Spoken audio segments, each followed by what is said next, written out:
Yes, welcome. This is Rebuilding Family Foundation coming all the way from Kenya, Nairobi. I'm happy for you even to join us today, even to get inspiration, information, so that in one way or the other, you can make your family and your life to live with the highest level of safety. I believe safety is key, and having information about safety for our family and our life is also extremely very important. Now, in our season 1 of Rebuilding Family Foundation, there are different speakers, different guests whom we had invited to come and join us, and they talked about different dynamics of life. And there are a lot in which we learned, and most of the viewers were suggesting, can you give us a recap before you go to your second season? We are on season 2, part B of our recap. What are some of the great things which we learned on our last episode, which can help us to learn, add wisdom, and add knowledge to ourselves? I am Collins Bolo, the founder of Rebuilding Family Foundation, which is a program within our main organization, Family Health, Life Skills, and Career Development. Kindly subscribe to our YouTube channel, Rebuilding Family Foundation, so that every time we're going to have episodes, you'll be getting a signal. And not only that, you'll be able to enjoy our good lessons in one way or the other. Join us and let's enjoy our moment.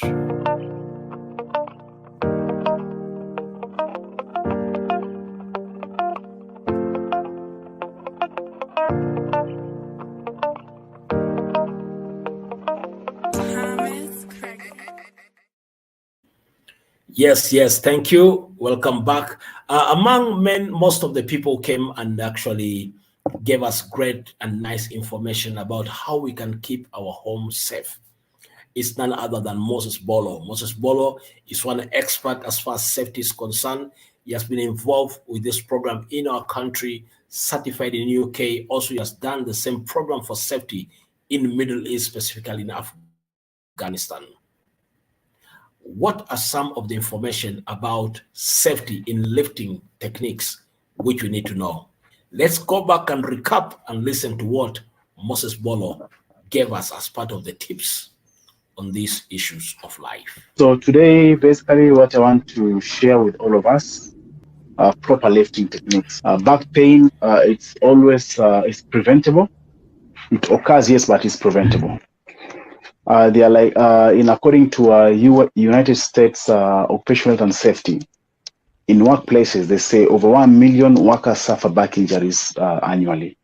So, and that's 90% of workers.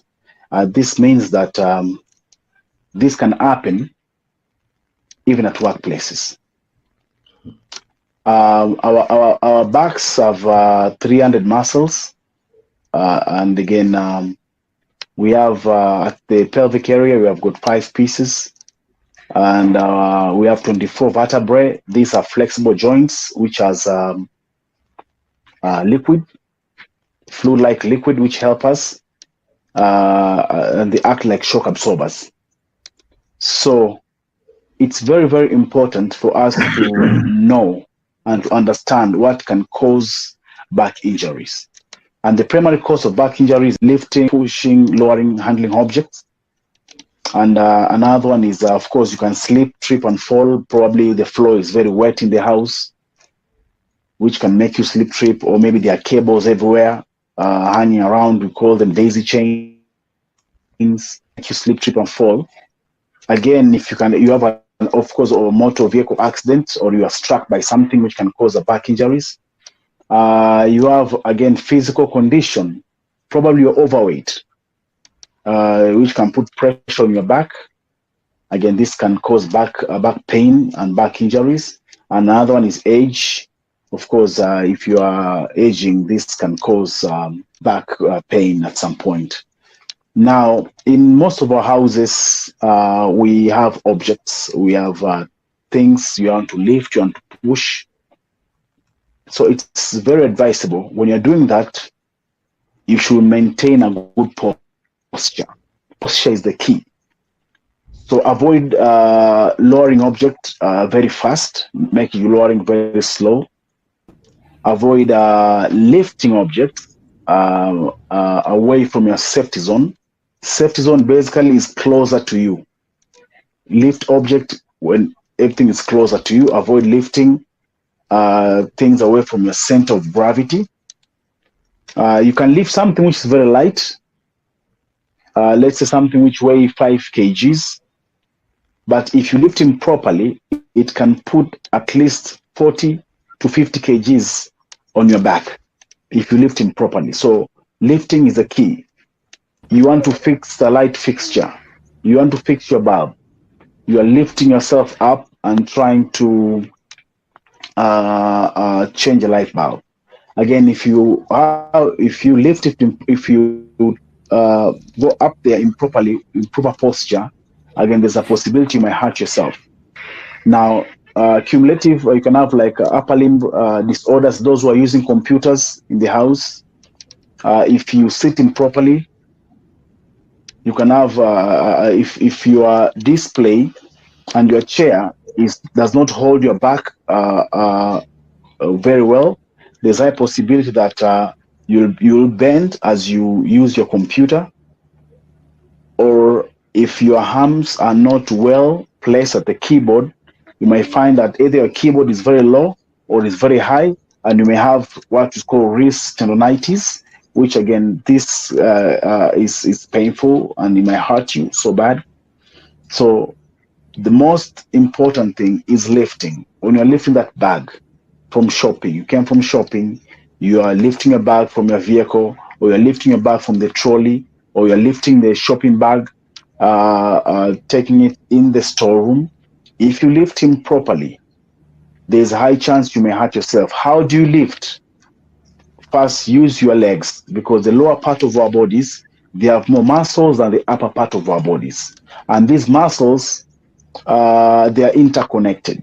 So if you are lifting, make sure that you bend your knees when you go down and lift with your legs. Lift closer to you. Make sure you tighten your stomach muscles. Your stomach muscles is the core. It holds your back. So make sure that you do that. You hold your stomach muscles and do some stretching exercises to loosen up. This is very important. You can do partial sit-ups. You can stretch yourself, at least exercise daily or every other day. It's very important. When you do the exercise, it makes yourself loosen up. So when you're lifting, it can help you prevent your back injury. People have back injuries, many people at workplaces, even in the home areas. You talk to your parents, your relatives, a good number, they have back injuries. They feel painful when they wake up. They feel back pain when they're doing different chores. It's because of lifting.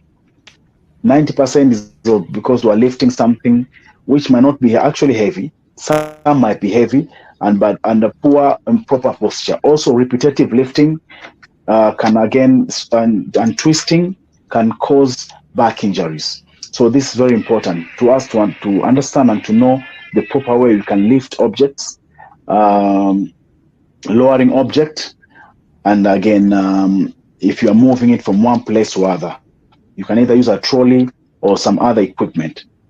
It's very, very important. That will protect your back. Yeah, yes. That's what I have to share with you today. Thank you, Moses. That's very key, very important. Lifting techniques.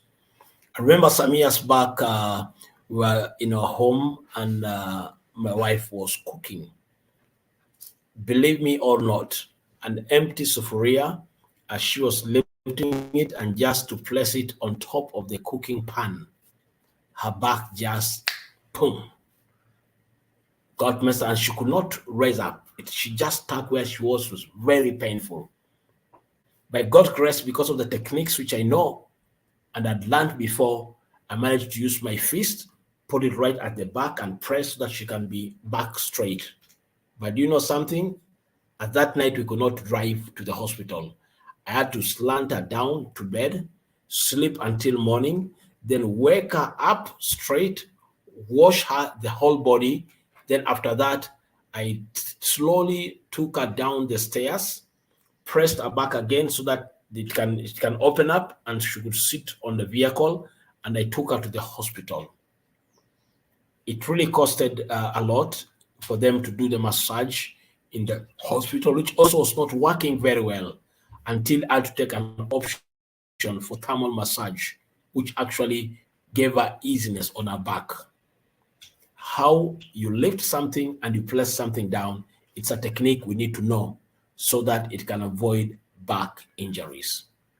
Now, apart from back injuries, which sometimes things can happen in your home, even during the time for our meals, when you take our meals, there's some other dangers which can occur, like choking.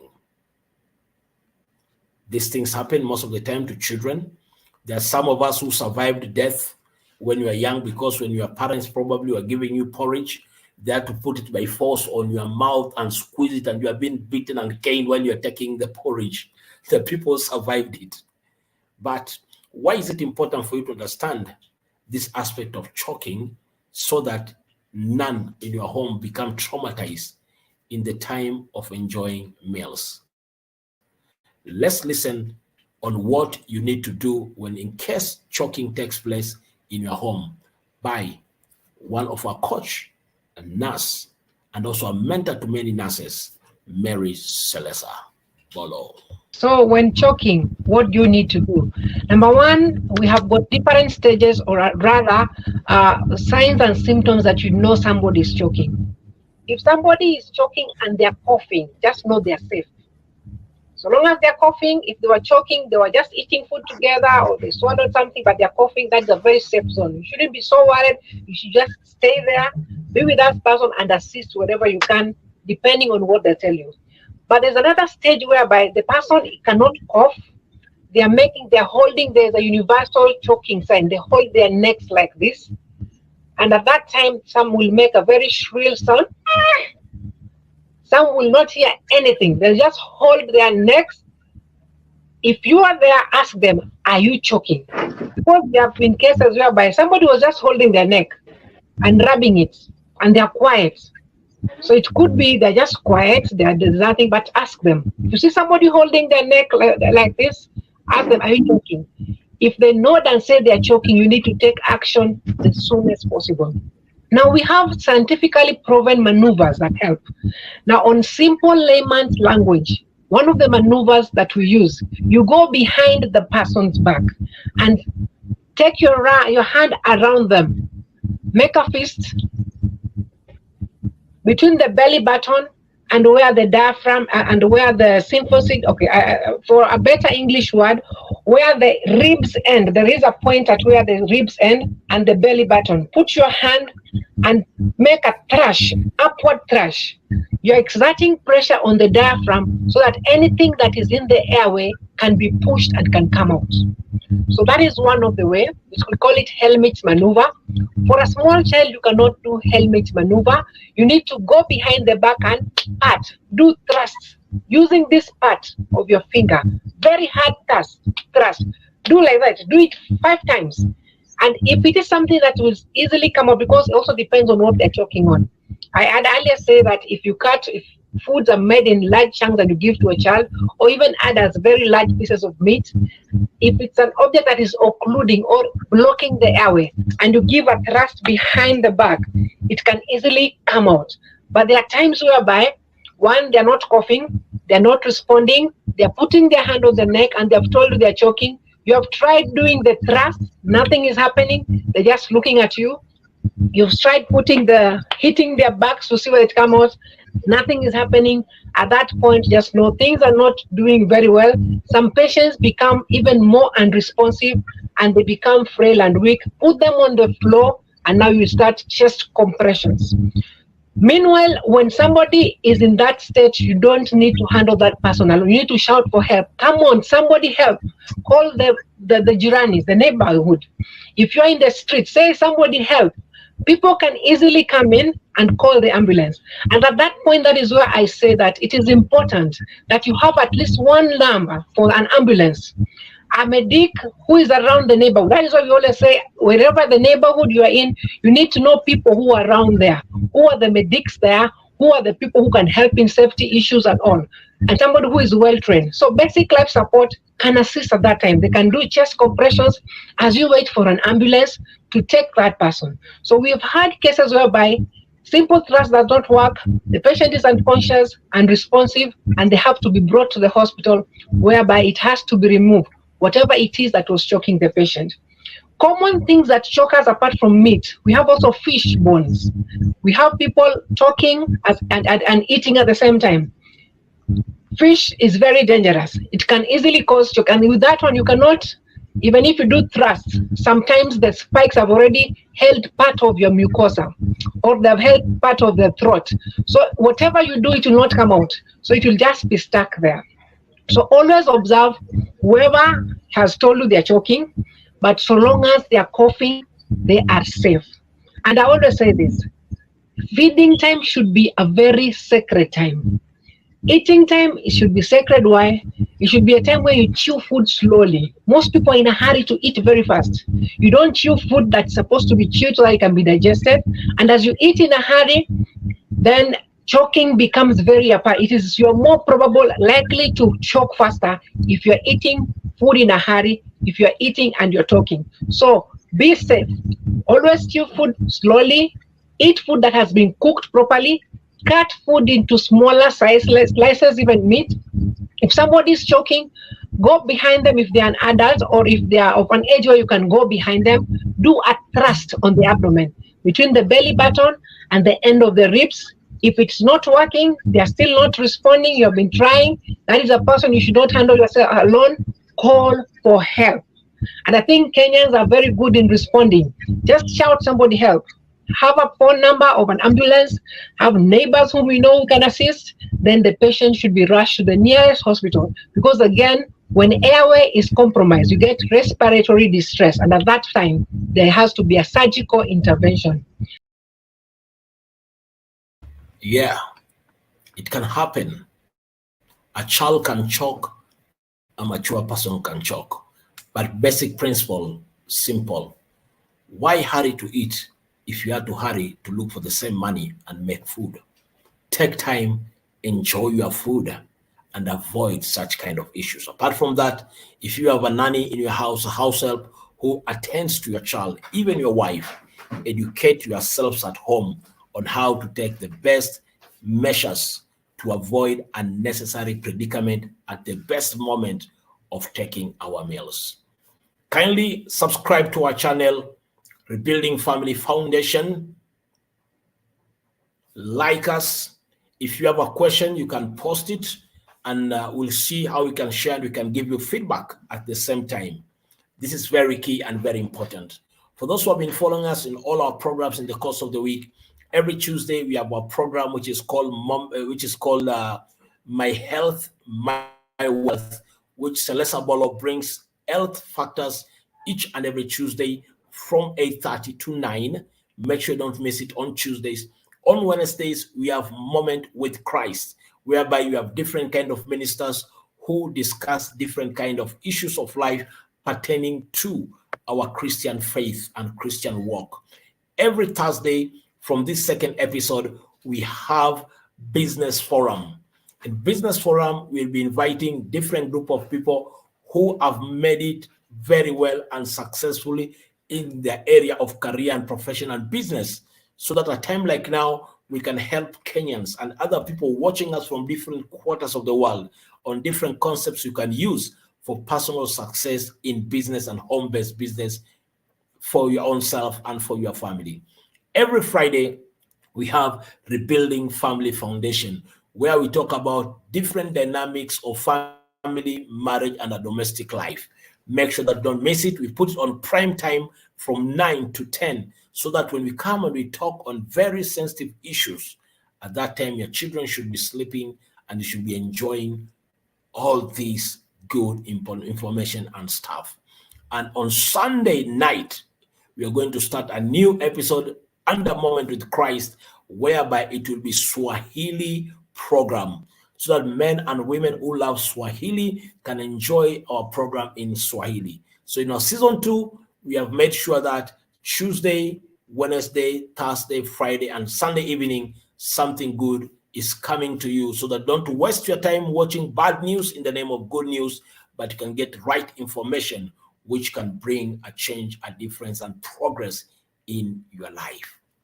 Yesterday, in our Moment for Christ program, we had people who came and spoke to us in Heaven Real, and they shared about different kind of things. And also, we presented other people's experience on the same matter. Let me give you just a glimpse of some other people's experience on the issue of heaven, as in our next episode about the same issue on 21st, we shall address if hell is real. That is in the program of Moment with Christ. Let me give you a sample of one incident which can motivate you to wait and listen to their other aspect of life. They called a code and they come running in. I was above my body. I could see them doing chest compressions. I could see them, all the nurses around. I could smell the most beautiful flowers I've ever smelled. And then I heard music. When I opened my eyes, I knew where I was. I knew I was in heaven. In 2019, Charlotte Holmes was having a routine checkup with her cardiologist when her blood pressure spiked to 234/134. My heart doctor said, "You're not going home. We're going to put you in the hospital. We've got to get that blood pressure down. It's got to come down. You're having another stroke, or you're going to have a heart attack."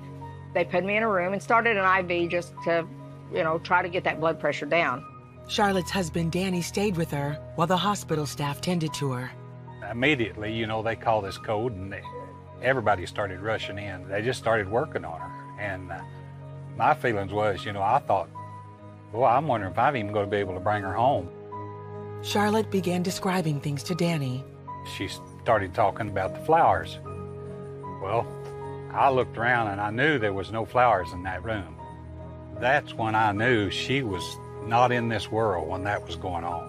Charlotte's heart stopped. For the next 11 minutes, she was clinically dead. I was above my body.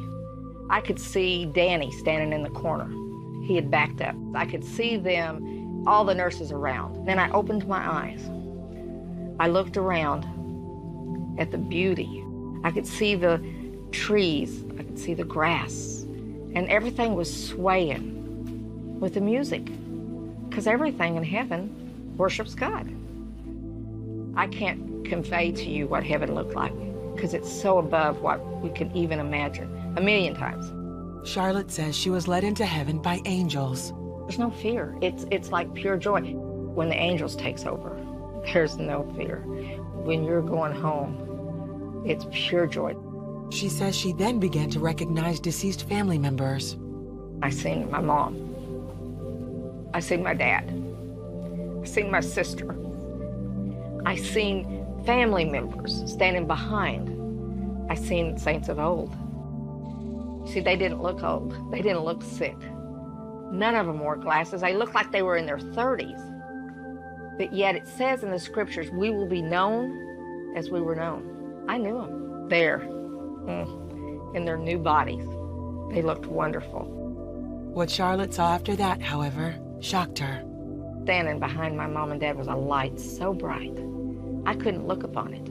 I mean, it was so bright. But I knew it was my Heavenly Father. Seen a toddler. And that toddler, I couldn't understand. And I can remember thinking, who is this?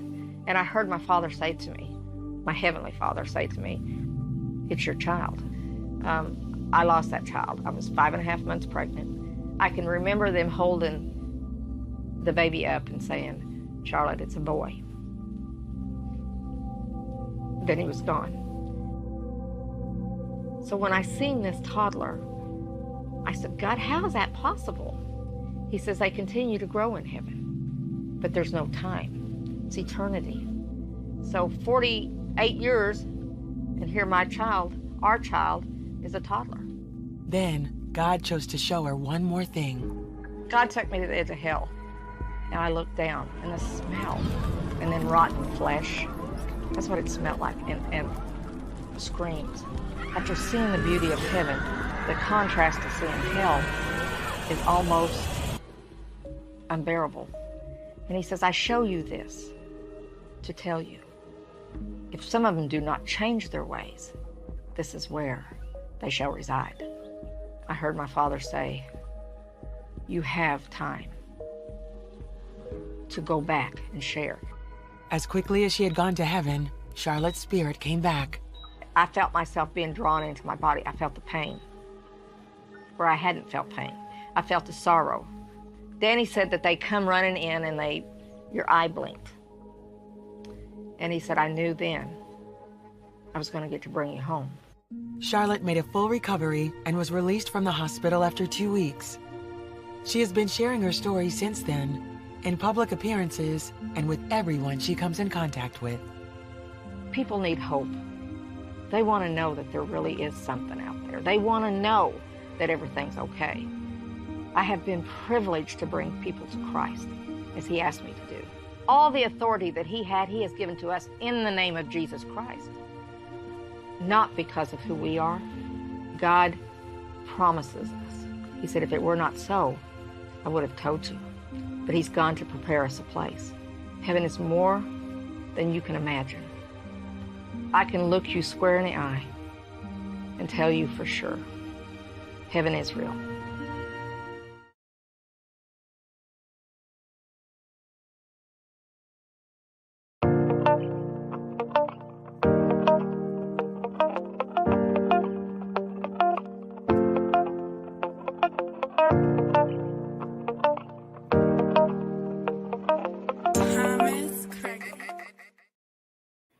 Yes, heaven is real. If you missed yesterday's episode, go to our YouTube page or our Facebook page, or my Facebook page, Collins Bolo. You can go to the YouTube page of CTCC Kenya, and you're going to find this heaven real. We had great speakers who really inspired us, as you're going to meet people who had an experience of death, or what we call near-death experience, and their testimonials. However, we have people who unfortunately die and they go for good, never coming back. When we lose our loved ones, our friends, our workmates, our neighbors, people we cherish so much, there's one emotion called grief, which once it hits us and you don't know how to deal with it, it can really bring an issue in your life. In the last episode, we also shared about it. Just get a tip, and if you want to get more, go back to our Rebuilding Family Foundation YouTube channel, and you shall get the whole training on how we can deal with grief and what are some of misconceptions when it comes to grief. What did we learn then? Have you ever found yourself in a scenario, in a situation where you feel there's something wrong somewhere, but you cannot just pick it? You can feel that there's something wrong with you, or there's something happening within your system which is not well, but you cannot actually define it. This kind of feelings, most of the time, we experience as human beings. And there are times we might be lucky to be able to pick what's bothering us, but there are times whereby we might be unfortunate and not be able to pick what exactly is bothering us. Now, why am I saying this? No, just as sometimes it becomes a challenge to pick some of the things that might be bothering us, among all different kinds of emotions which we experience in our day-to-day life, there's one part of emotion which most of the time is neglected, not addressed, but it can be extremely dangerous if we don't know how to manage that part of our emotion. And this emotion, we call it grief. Grief. We call it grief. Now, why is it important for you today to understand this part of emotion so that you can be able to address it? Now, when we talk about grief, what is grief and why is it important for us to understand? Grief is the normal and natural reaction to significant emotional loss of any kind. Now, grief is the normal and natural reaction to significant emotional loss of any kind. We have different type of losses, different kind of losses which we undergo in life, which I'll be talking about them based on research which was done for more than 15 years. But this feeling called grief, it's normal. Apart from that, it's very natural, but it is based on a reaction to significant emotional loss of any kind, meaning that once we get a significant emotional loss of any kind, then this kind of feeling comes, which is very natural and even very much normal. So meaning that having the feeling of grief, it's not an abnormal feeling, but normal and natural feeling when a significant emotional loss of any kind takes place on a person. And let me tell you something, as you're going to discover today, every day there are different types of losses we incur. And this natural and normal feeling we experience. But there's some extent once it gets to, it now turns from just being normal and it becomes destructive. And that's why you need to get this awareness today. Again, we say grief is the conflicting feelings caused by the end of or change in a familiar pattern of behavior. I repeat again, grief is the conflicting feelings caused by the end of or change in a familiar pattern of behavior. Now, day-to-day life, you have different familiar pattern of behavior as we wake up, as we get to work, as we get to interact with different people at different time. But once there's a sudden end of familiar pattern of behavior, there's a feeling which comes to us most of the time, and sometimes it can be a very conflicting feeling.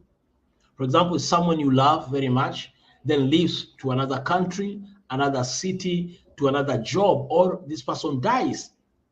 And there's that sudden end of that familiar pattern of behavior of you meeting with this person, interacting with this person, all these gadgets. You have your phone, you are in a matatu, calling someone, then someone snatched it away from you. The moment it's gone and you have realized it's gone and you cannot get it back, there's this feeling which comes because that's the end of the use of your phone in the hands of a thief, and the common pattern of you chatting and calling has been shattered at that time. That feeling, I call it grief. Again, I can define it this way. Grief is the feeling of reaching out for someone who has always been there for you, only to find when you need them, again, they are no longer there. It's a feeling of trying to reach out to someone who has always been there. Maybe your dad, your mom, your daughter, your son. Every day you interact, your big brother, your big sister, your co-worker, your colleague who has always been there for you. Have been meeting, talking, chatting, quarreling. But a time comes whereby when you want to reach out to this particular individual, you suddenly find out that you can no longer reach out to that person. That feeling which comes at that particular point is grief. But remember one thing, grief is normal and grief is natural. It's not a pathological condition or a personality disorder. I repeat, it's not a pathological condition or a personality disorder. And this is very key because I've found out that there are many people, once they get to grief because of loss of a loved one, and they start experiencing the feeling of grief, they are being put under a lot of medication. in ignorance. Remember, it is normal and natural at the same time. Yeah, normal and natural. The only problem is that once you get to grief and don't have skills and techniques on how to deal with this feeling, it will start affecting your emotions. Then it will start affecting your psychological part of you. Then it becomes pathological, and sometimes it can lead to death. As much as we lose so much in our lives, we need also to have skills and techniques on how to deal with this minor emotion, which is cumulative and cumulatively dangerous. If you want to know more about it, back to our YouTube channel, Rebuilding Family Foundation. Subscribe, like, send your opinion. If you are getting something good today, just send something, send a message. Let me hear what you're saying. Have you ever undergone grief? Have you ever lost something, someone, or even a pet, and it really affected you? Even sometimes status. How did it make you to feel? And do you think you have dealt with it well? Rebuilding Family Foundation exists so that in one way or the other, through some of our programs and some of the trainings which we'll be bringing, you can be able to learn competently on how you can be able to deal with this situation. And this is very key and extremely, very, very, very important. Now, for us to continue making our home safe, good, and excellent, apart from understanding grief and how to deal with grief, dealing with choking and weightlifting techniques, also we learned that social media can be very positive and also can be extremely dangerous. And it becomes extremely important for you, for me, for our children to understand how they can use social media for good and how it can be avoided for any kind of danger. So what do you need to know? What information do you need to understand? In our recap today, let's listen to another safety expert who also is very good in social media as he shares with us another tip on what you ought to know as far as social media is concerned. The one who gave us this presentation is Brian Bolo, and we learned a lot from him. Listen to what he says about the role of social media in our society today. There are pros and cons of social media. So we are able to communicate this way and to edify each other, challenge each other, build each other, bond because of social media. We know a few years ago, this was not possible. But at the same time, we know that there are threats to our personal lives, threats to our families, threat to the community. So social media creates a community, but at the same time introduces not really new threats. The same threats used to be there, most of them used to be there without social media, but social media kind of escalated these threats or introduced new dimensions of the same kind of threats, plus new ones, actually, new threats as well. And maybe I'm going to mention a few of the threats that have been introduced by the social media. And one of them we know, just like Reverend, you just talked about a wife finding, a lady who found some communication, some improper communication or like kind of a relationship going on, cheating and things like that. So social media actually makes cheating becomes easier than it used to be before. It used to take a lot to connect with people before, but right now it's easier, it's faster, and it can be done secretively. But at the same time, of course, there are risks of being caught and messing up a relationship that you've been building for ages.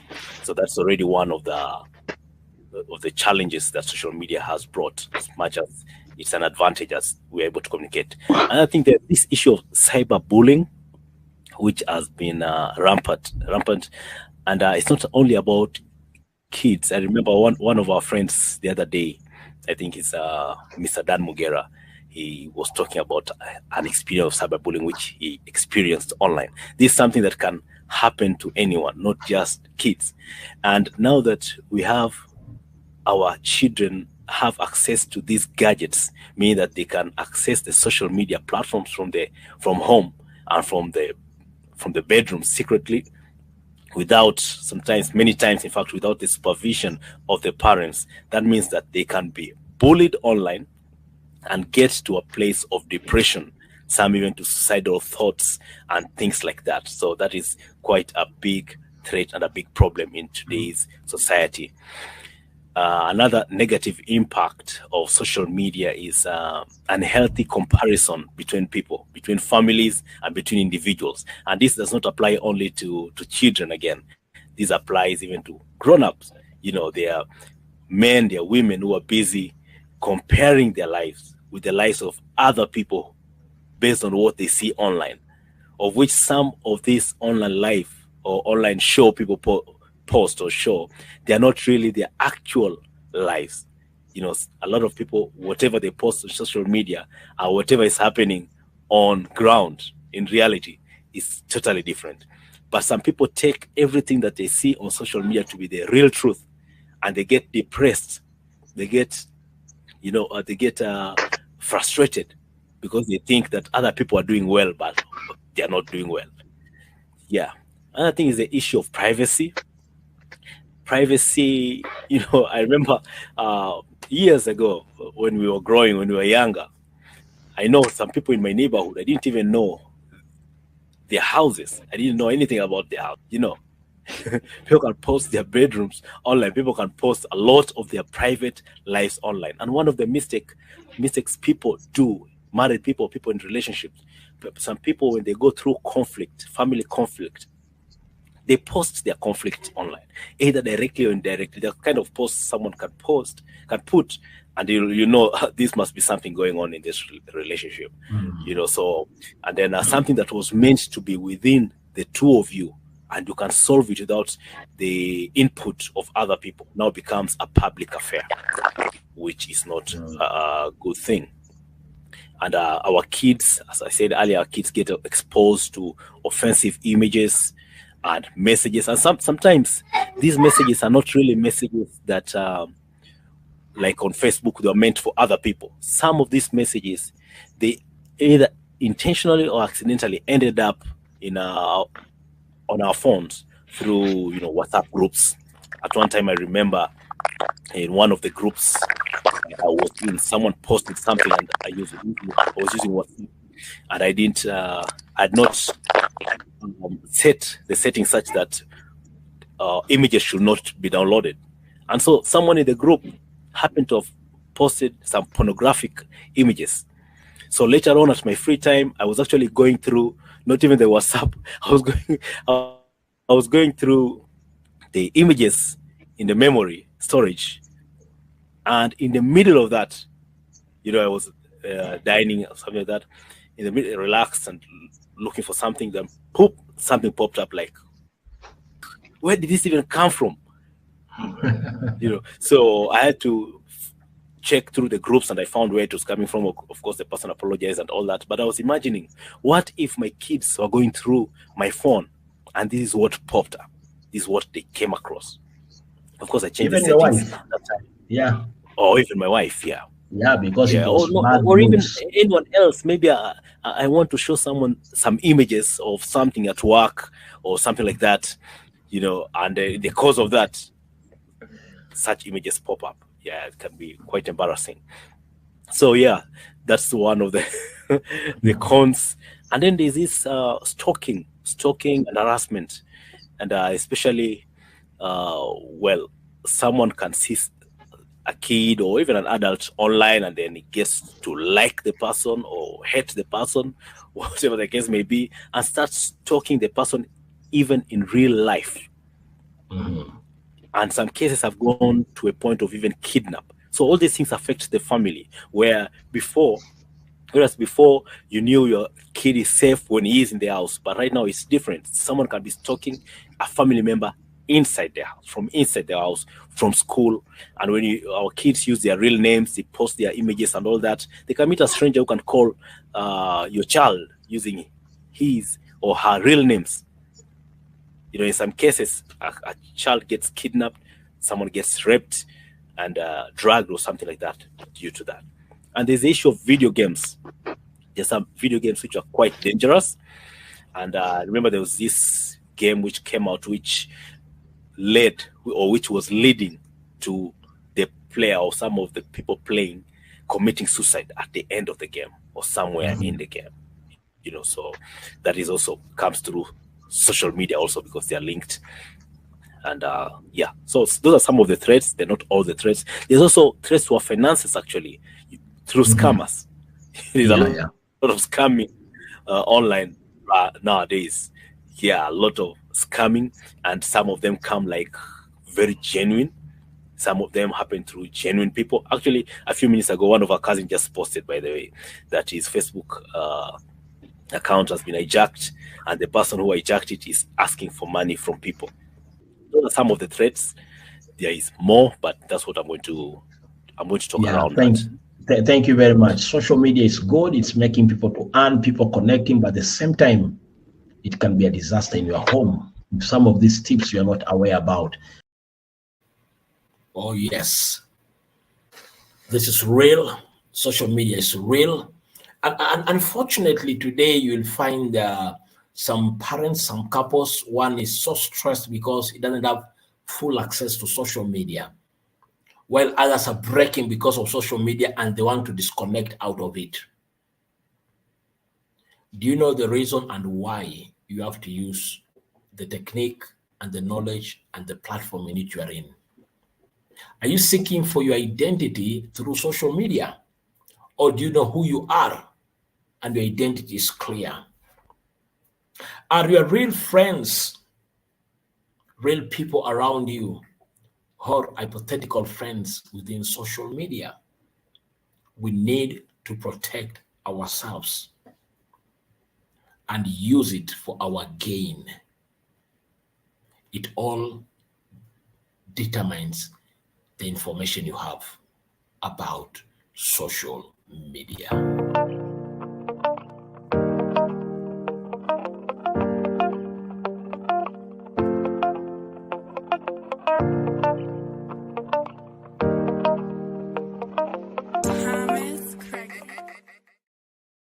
So how can we protect ourselves and gain and have real friends, real relationship, real success through social media?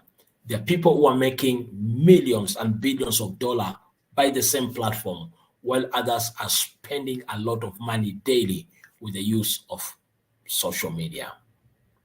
But as far as our domestic life is concerned, how can we be protected from the negative effect and impact of social media? Back to Studio Brian and tell us more.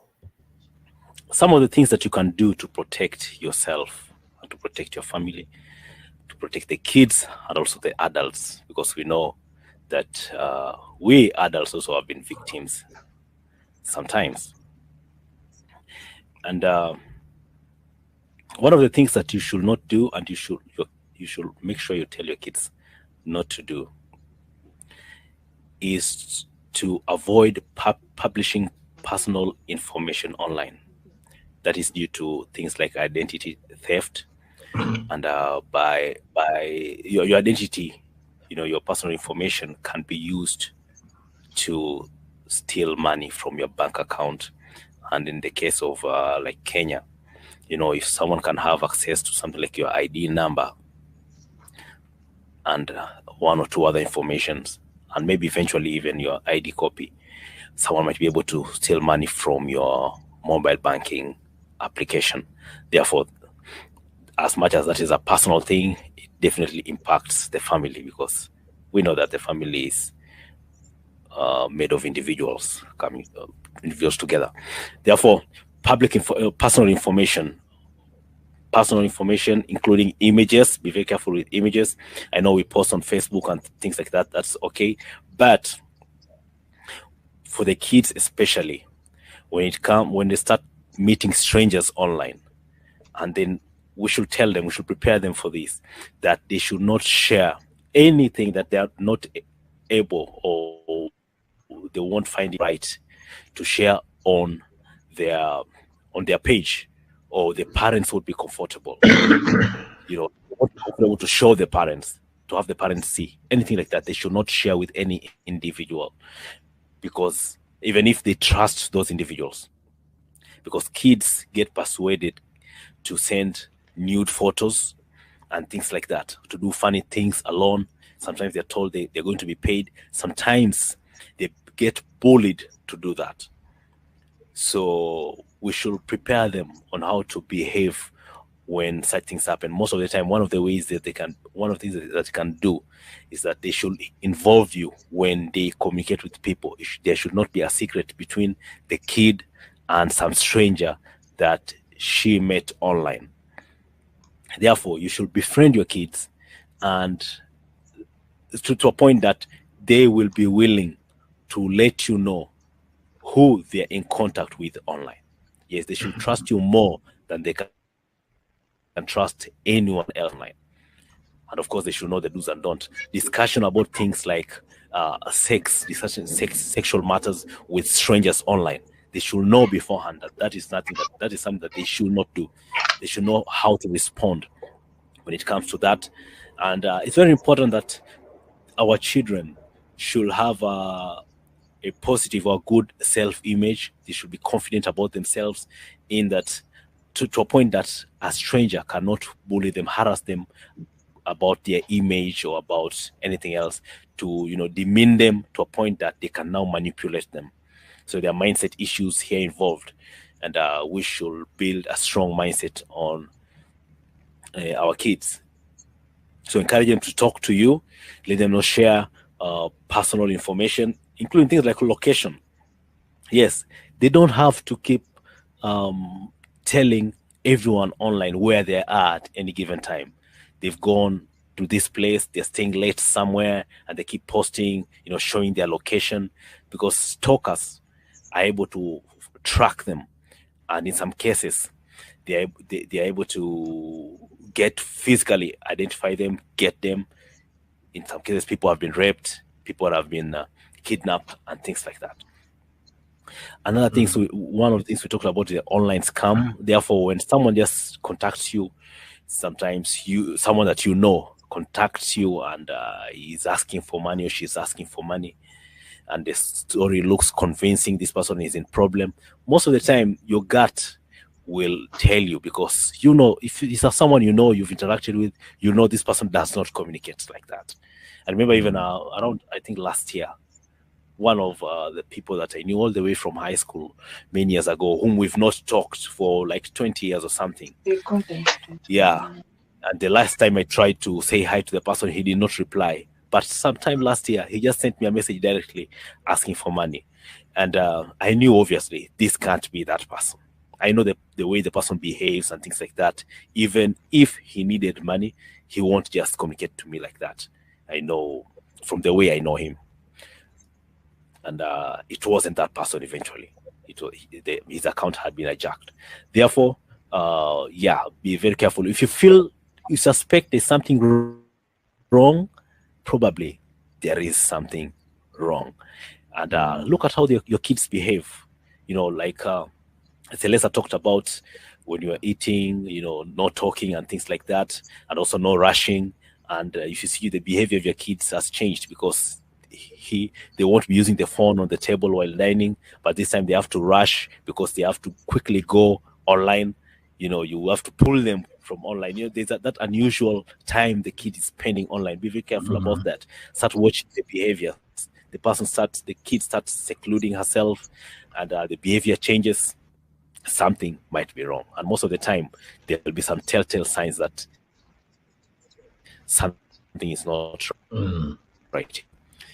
When it comes to the issue of games, before you allow a child to be playing these games online, where they play live with other people somewhere else, make sure you learn research as much as you can, as much information as you can about those games.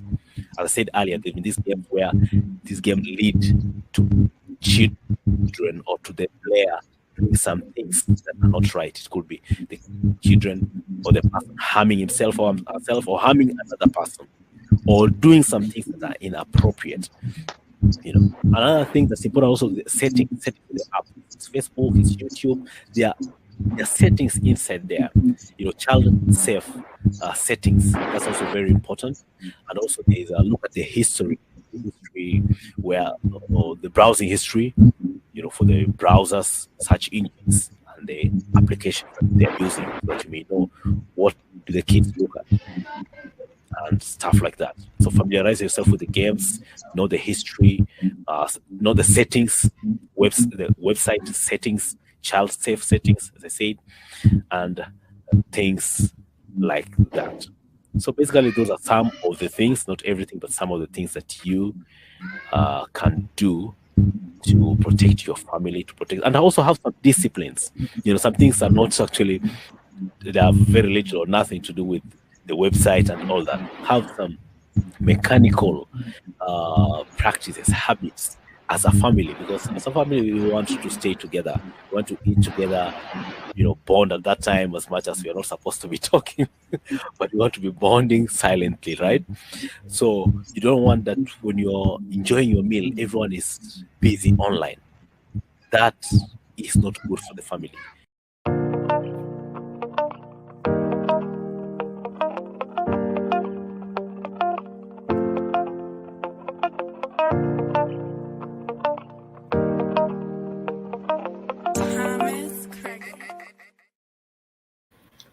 Yes, great, inspiring, educative, and informative. Did episode 1 or season 1 a blessing to you?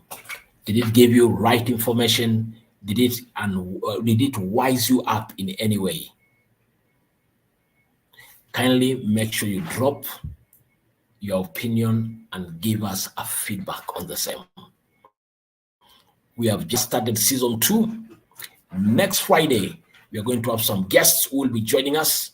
And from them, we are going to continue learning more and more about life. This is Rebuilding Family Foundation. We're just doing a recap of our season 1. Don't miss season 2. Make sure you're going to be in to learn more and more and more. I'd like to appreciate all the people who have been joining us and sending comments. And I'd like to encourage all the people who have been enjoying without giving us feedback and comment that as we are starting season 2, you will send as much feedback as possible. You can give us your opinion. You can tell us where to improve. You can give your points on the same subject matters we'll be talking about so that we can improve ourselves. We have just started from where we can, but we believe we are going far, but our success is so much determined by you. Kindly like and subscribe on our Rebuilding Family Foundation. God bless you. Good night. Enjoy your moment from any part of this world you might be joining us from. This is Collins Bolo, all the way from Kenya, and a partner in your success and life journey. God bless you very, very much. Let's connect again next time as we continue to learn from each other. Good night.